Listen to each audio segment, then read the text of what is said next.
Boys, in the last lecture we have studied the theory of Kirchhoff voltage law. Now we want to make application of it. So here we have taken one example. The example is two batteries are taken, which is of 7 volt and 13 volt, and internal resistances 1 ohm and 2 ohm respectively are connected in parallel with the resistance of 12 ohm. We want to find out the current flowing through each branch of circuit and potential difference across 12 ohm. So here theoretically it is provided that the two batteries are given having its own internal resistances, and when these two batteries are operating, this means that two currents will be coming out of these two batteries, and then these two currents will enter the resistance of 12 ohm, which we want to find out. So here now we want to draw the circuit. Before going for the circuit, see the cell. Now due to first cell is of 7 volt and 1 ohm internal resistance. Generally the cell looks like this. So this is the first cell. Second is of 15 volt with 2 ohm internal resistance. Now we draw the circuit. Here the circuits, in the question itself it is said that they are in parallel, connected in parallel. So here two cells, 1 and 2, they are connected parallel to the external resistance 12 ohm. Now therefore the circuit formed is like this: A, E, F, B, A. This is the outer loop. Now due to first battery, first current I1, due to the second battery, second current I2, when they come out, they meet together at point C and forms a current I1 plus I2, that is I is equal to I1 plus I2. Now this current enters the external resistance of 12 ohm. When it enters it, then it go by this path from F to B and then again to A. Now we are going to apply the Kirchhoff voltage rule.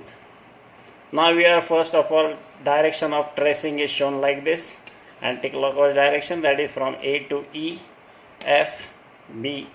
So first is clear. Now we have to check the directions of the current. Okay. Now here as usual there are three loops: outer loop, upper half, lower half. But if here we want to find out the current flowing through this resistance, means I1 plus I2, means I want to find out the values of I1 and I2. Here we are not given I1 value and I2 value, so we want to determine it. So for determining it, we use the Kirchhoff voltage law. So first of all, let I1 and I2 be the currents due to the battery E1 and E2. By voltage law, first loop, that is outer loop, A, E, F, B, A. Again now we want to see in this route how many resistances and how many batteries are there. So if you check it from A to E, there is nothing, only the total current flowing through this. Now in the EF section there is a resistance whose value is 12 ohm. Through this I1 plus I2 is flowing. Right. Now when it flows through it, it flows in this direction to B point and then enters internal resistance of the cell whose value is 1 ohm, and then it goes back to the point A. So here the logic of sign convention, here we are going to use, I have written again so that you may not forget it. So direction of traverse and direction of current flow, if they are same, potential difference is negative, otherwise positive. EMF is positive when the current or traversing direction is from negative terminal to positive terminal, otherwise negative. Okay, now apply for first loop, that is I have taken outer loop A, E, F, B, A. Okay, if you look to the figure in this section there is nothing. Now in the bottom section there is one resistance. Resistance multiplied by current gives you potential difference. So we want to give the sign convention. So 12 into I1 plus I2. As the direction of traversing and current flow is same, sign is negative. Okay. Now when it enters into the internal resistance, 1 ohm. 1 ohm multiplied by the current, that is I1. Now this I1 current, here it is 1 into I1, sign is minus, as both traversing and flow directions are same, minus sign. Okay, now check traversing direction is from negative terminal to positive or positive to negative. Now here it is seen that negative to positive. Okay, when it is negative to positive, EMF is positive.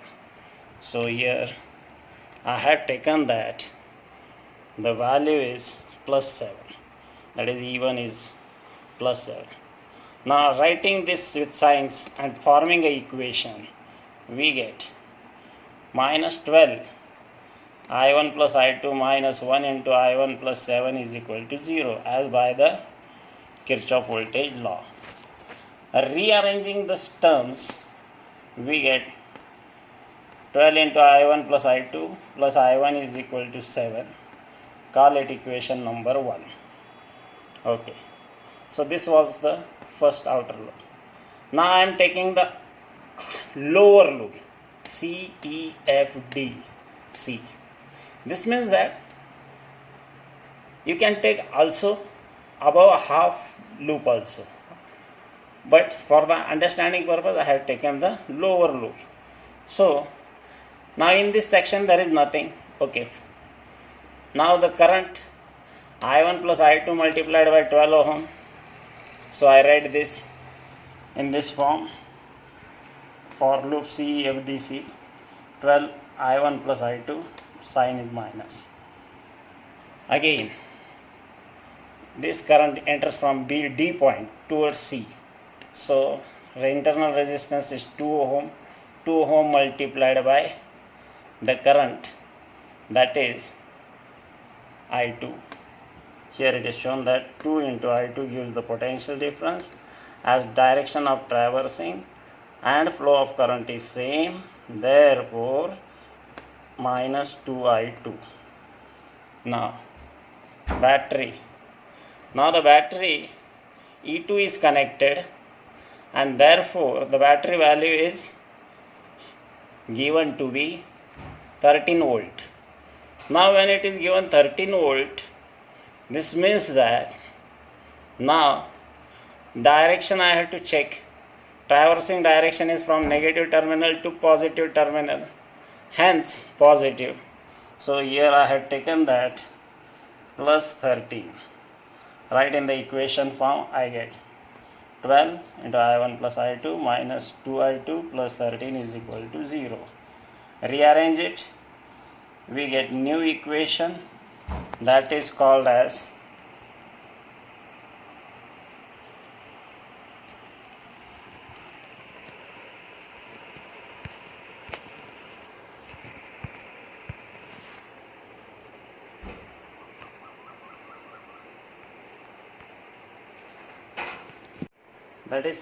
the second equation of Kirchhoff voltage law.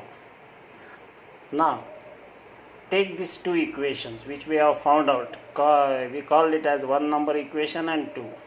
From equation 1 and 2, we see that 2I2 minus I1 is equal to 13 minus 7, because I1 plus I2 bracket term is common in both this equation, therefore they cancelled out, and we have got equation I1 is equal to 2 times I2 minus 6. Now this is the equation which we have got for the I1. Now put this equation, call this equation as 3. Put this equation 3 in equation 2, we get 3 into 2. So from that we get I2 is equal to 85 by 38. When we substitute this value and we have got 85 by 38, this is the fraction form. So writing in the decimal form we get I2 is equal to 2.237 ampere. So we have got the value of secondary current, that is I2. Now when we have got I2 value, then we can easily find out I1. So put this equation 4 in equation 3, that is here we are going to put this value 2.237 in this equation. So we get I1 is equal to minus 1.526 ampere. Now we have got both the values I1 and I2. So in our circuit where we want to find out the current flowing through this 12 ohm resistor, it is the sum of I1 plus I2. So we add these two values and we will get the potential difference value, that is 12 into this I1 plus I2. So here if you will find that I1 plus I2 is called as, this is called as the I. Therefore I is equal to 0.711 ampere. So we have got sum of these two currents as a total current, and finally we want to find out the potential difference across this 12 ohm, which is nothing but V is equal to IR. So I is equal to 0.711, R 12 volt, and therefore V is equal to 8.53 volt. So this is the way of solving the problem. Thank you. Now we are going to study Wheatstone bridge. Now Wheatstone bridge is the method of finding out the unknown resistance. Now generally what used to happen, that different materials are affected due to humidity, due to temperature, due to strain, many other factors are there. Therefore, to measure the resistance of this material, these materials were having the resistance values from few milliohm to mega ohm. So the range was very high, and therefore depending upon the measurement of these properties of the material regarding the resistances, different methods were brought. One of them was the Wheatstone bridge. Now if you look to this Wheatstone bridge, first of all this was the scientist Wheatstone who was given a theory to find out the unknown resistance value of that material. So now here he has drawn a circuit for us. If you look to this figure, you will come to know that here he has taken 4 resistances. They are named as P, Q, R, S.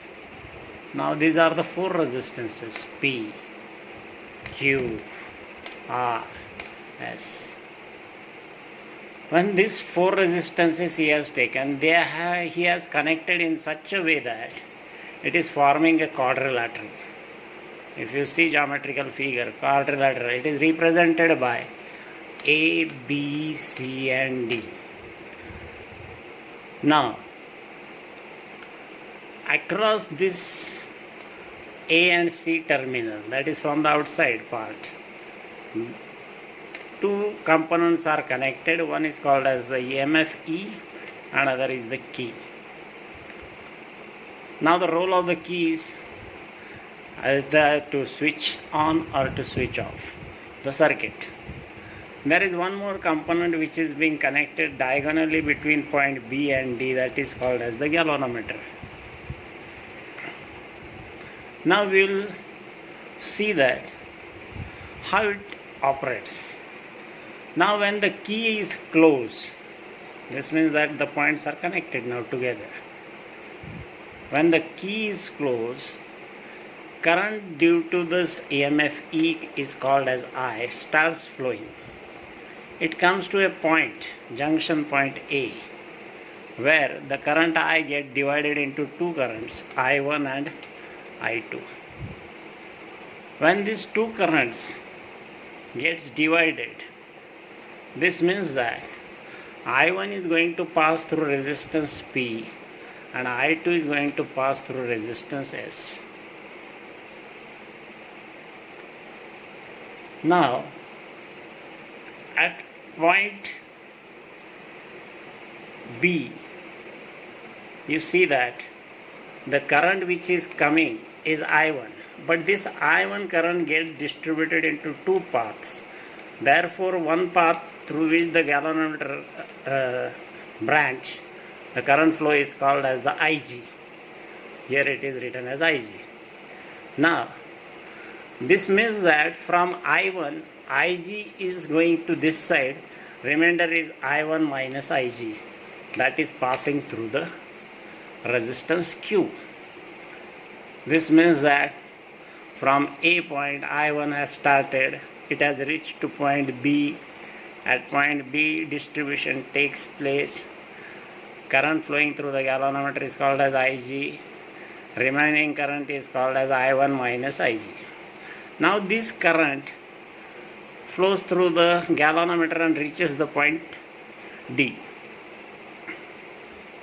The current I2 comes from this side A to point D through the resistance S, and therefore current coming from the galvanometer and current coming from point D, they get added, and therefore we say that it is a sum of two currents, I2 plus IG. And this sum of current passes through this resistance R. When it passes through the resistance R, now again in this bracket I1 minus IG, in this bracket I2 plus IG, these two currents comes at the junction C and they get added up, and finally the addition of these two, again we get the same current I. Here, now this is the case of the current flowing through these four resistances which are forming a quadrilateral.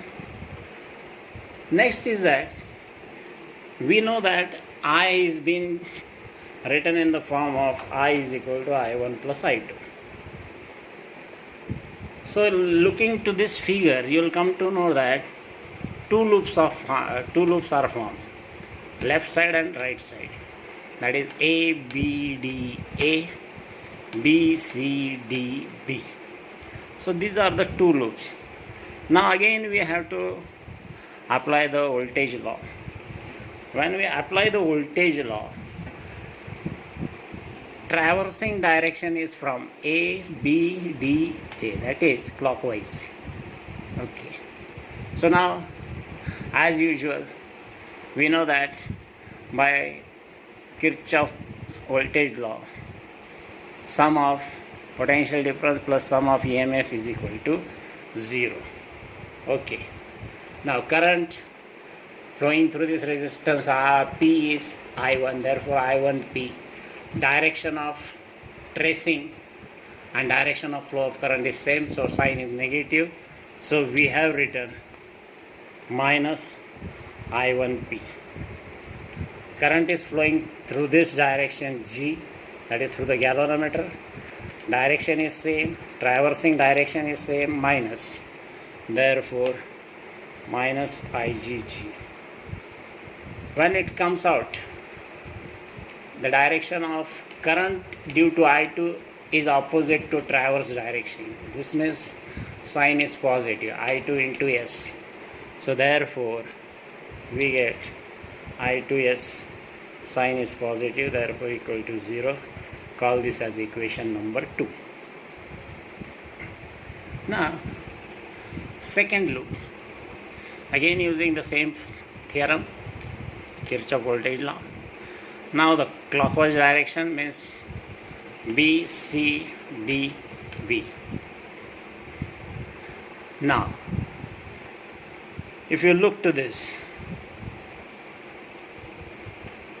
I1 minus Ig into Q, direction of traversing, flow of current direction, same, minus sign. So here it is, minus into I1 minus Ig into Q. Okay. Next, if you look to this, direction of current is opposite to the traversing, so plus. So here it is, plus I2 plus Ig into R. Now again this direction of the current is opposite to the traversing direction, so plus sign, Ig into G. So here it is, Ig into G is equal to 0, sign is positive. We got the equation number 3.